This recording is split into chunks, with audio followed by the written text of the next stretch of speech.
Hi guys, it's Joe Tommaso from the 15 Minutes With podcast. Our show is geared toward helping to keep not only teens but people in general out of our jails and prisons. Our show is unique in the fact that we use real inmates throughout the country and they explain not only about the cases that cause their incarceration, but why it's so important for people to stay out of prison and remain free. Speaking of free, have you heard about the newest and best way to put your podcast out there for the world to hear? Let me tell you about Anchor. Anchor is the easiest way to produce and distribute your ideas, your podcast, and the best part, it's free.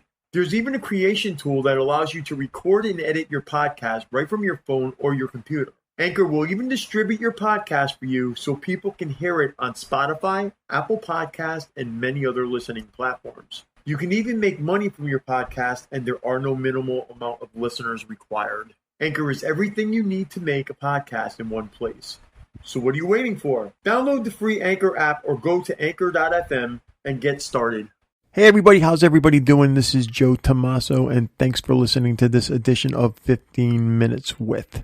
If you guys would like to help keep the show going and would like to see it get better, please donate to paypal.me/Joe Tommaso. Again, that's paypal.me/JoeTomaso. Any comments, suggestions, or somebody you might want us to interview, please email me at insidetherazorwire@gmail.com. Again, that email is insidetherazorwire@gmail.com. Or you can snail mail us at P.O. Box 162, West Haven, Connecticut 06516.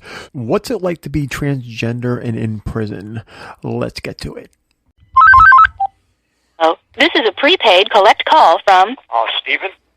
an inmate at SCI Green. This is a call from Pensylvania State Correctional Institution, Green. This call is subject to recording and monitoring. To accept charges, press 1. To refuse charges, press 2. If you would like to permanently block your number from receiving, thank you for using Securus.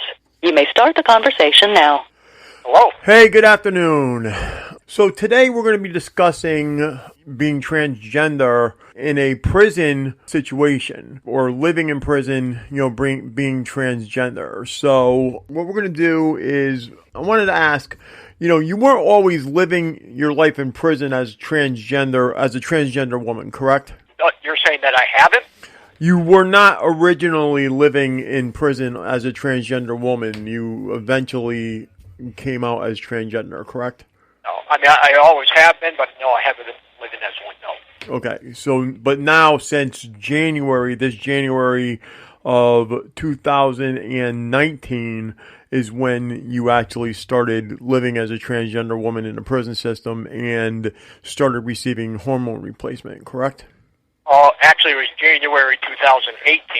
Okay. And I started receiving hormones in February 2018. Okay. So describe the process of searching, for yourself and who you are while you're in prison. I've always hated who I was. And that was the driving force behind, all my dysfunction, especially when people said that they loved me and cared about me. It's like, how can you do that when you don't know the real me? You know who I'm presenting as, and that's a person who I don't like. Since I identified as transgender, it was like all that turned around. Internally, things have gotten a lot better for me. I can now live with myself. I'm happy with myself. The problem I have here is the hate. Well, that's what we're going to touch on in a couple of minutes. I wanted to get from you, describe what it's like to live life as a transgender woman in a male prison. Well, the only experience I have is here, Mm-hmm. and it's incredibly difficult. I mean, it's easy to do. It's just, the subject we just spoke about that you said we'll touch on. That's the only thing that makes things difficult at this point. Right. Now, are you having problems like with the inmates, or are you having problems with staff? Well, there's always going to be problems with people. Okay. It's inside or outside of prison. Mm-hmm. And most of the prisoners, they either leave me alone or they respect me. It's mostly from the staff. There's a small staff, and believe me, it's not all. Most of the staff here are really good. This is a call from Pensylvania State Correctional Institution. Green. This call is subject to recording and monitoring. There's a small group of staff that, they're based on a hate group, and I've been called a disgrace to my race. They do not like the fact that I'm a white transgender. If I was black, that would be more par for their course, because they don't like African Americans anyways. But what makes things worse is my fiance is a black male. Mm-hmm. So you're saying that the inmates overall treat you pretty much okay, but it's definitely the staff, and it's not all staff, but it's a select group of staff that tends to treat you badly. Yes. Okay. Have you had any problems on the inside because of being transgender? And if you have, can you kind of explain what those are? I've had extensive problems. It mostly stems from gender expression. Okay. It's a recognized form of treatment. The Harry Benjamin and the WPATH standards of care. There's 3 of them. Gender expression, hormone replacement therapy, and gender reconstructive surgery. Mm-hmm. All 3 can safely be accomplished in prison. It's just here, they do everything they can to push that back.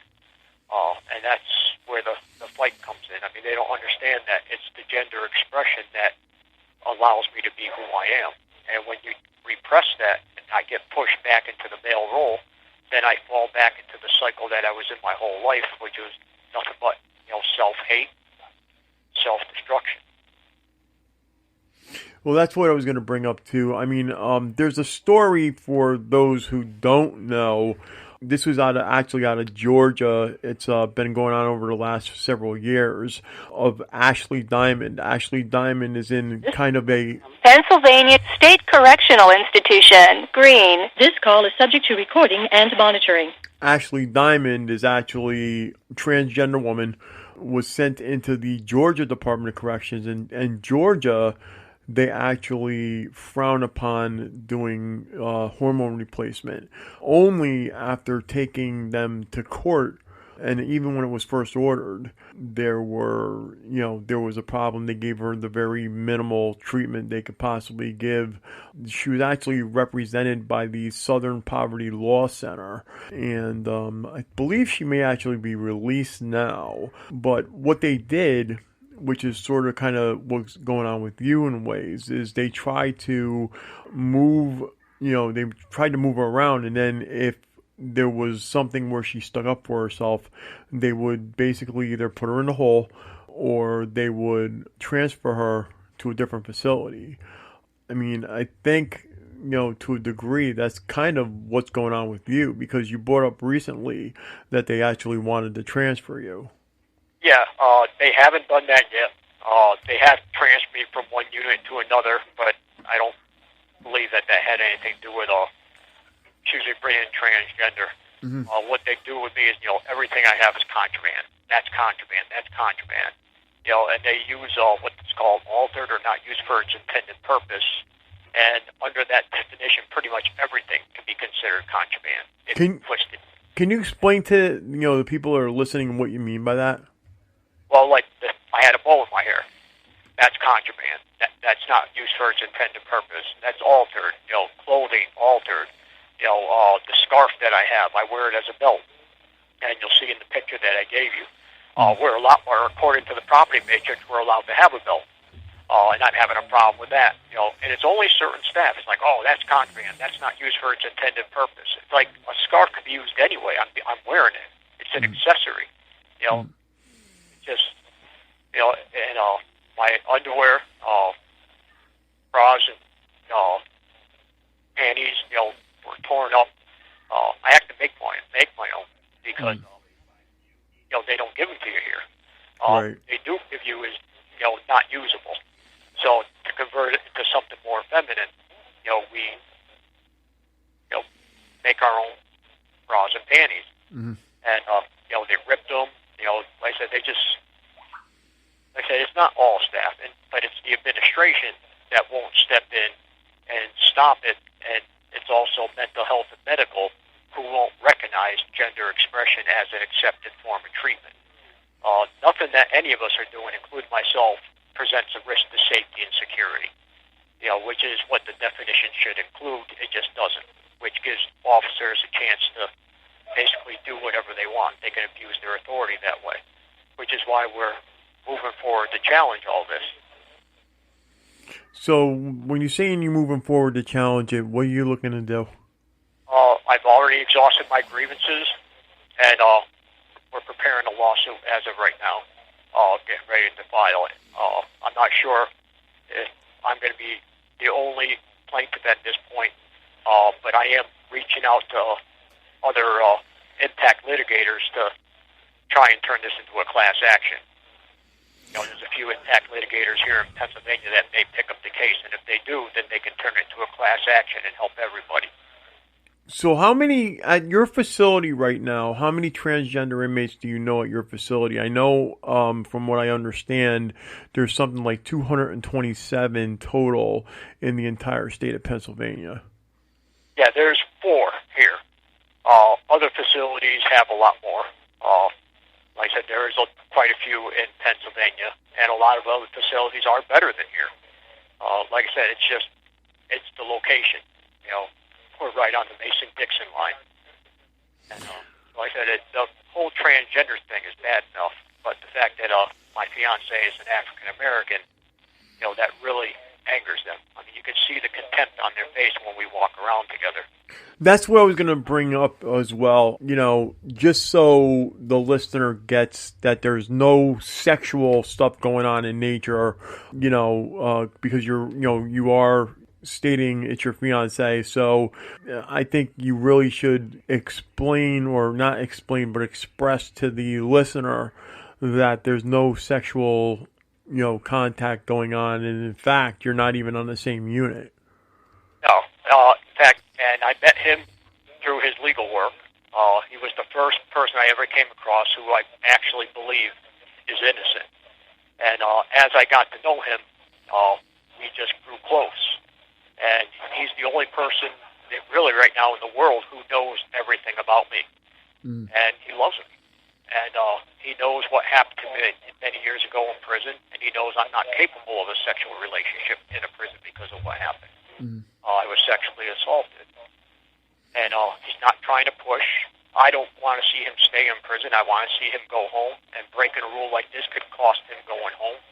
So, I mean, no, there's no sexual aspect of this relationship at all. Not that there couldn't be if we were in a different situation, just not here because we really care about each other. And if you care about someone, you're not going to put them in jeopardy. And this would put him in jeopardy of not going home, and I could never allow that. And I spent too much time in prison. Right. That's why I wanted to really, like I said, put out there that there is no actual sexual contact, that there are feelings between the two of you, but it's not sexually in nature. I don't want anybody turning this around and just saying that you guys, are together for the sexual aspect. You know what I mean? And that's how I know it's for real. I mean, because he's still with me. He still wants to go through the marriage, and we probably have no chance at all of ever being on the same block. And that's how I know it's real. There's no other benefit other than, we care about each other. So we do see each other at yard and, occasionally at meals. It hurts both of us because he's my mental health support. He can talk me down when I start spinning out of control. I help him with reading, writing, understanding when he goes home, culture shock. We have a symbiotic relationship. It's a real one. It's not just what a lot of people would consider that, just sexual, which is what this staff does. And I really get angry with that because we've never even attempted it. So, I mean, for them to keep saying that is really, really disrespectful to both of us. No, that's what they're using also is, my understanding is Pennsylvania and SCI Green, you can, in fact, get moved onto a block with somebody you know or somebody you're related to, but in your case, they're not allowing that to happen. Yeah, and they've actually said, "Oh, we don't want you guys hooking up," and it's like they don't understand how disrespectful that is. Yet they move other people, and they are hooking up. So I mean, it really is crazy. They don't like the fact that it's a black and white relationship. They really don't. Okay, we're at 14 minutes and 30 seconds, so I guess we're going to end this now. Is there anything you want to say to anybody before we actually end the call? Because you have 1 minute left. There you go. Yeah. Real quick, prison is not the place to be for anything. Not if you're transgender, not if you're an addict, not if you're a father or son or anybody. I mean,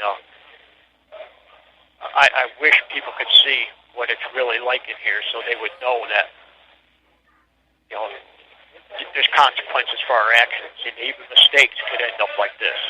Okay. Thank you very much for the interview today, and I think this clears up some stuff and, will lighten some of the listeners, so I appreciate you calling. Okay, thank you very much. Thank you for listening to 15 Minutes With. I hope you've enjoyed this edition. If you have enjoyed this edition of 15 Minutes With, please hit the like and the subscribe button. You can also help me keep this show going and watch it get better by donating to paypal.me/Joe Tomaso. That address again is paypal.me/JoeTomaso. 15 Minutes With is constantly looking for new content to upload and new people to interview. If you would like to share your story, or if there's someone you would like to see us interview, please email us at insidetherazorwire@gmail.com. That email address again is insidetherazorwire@gmail.com. Last but not least, again, if you like to support this channel, please subscribe and hit the like button. Until next time, we'll be seeing you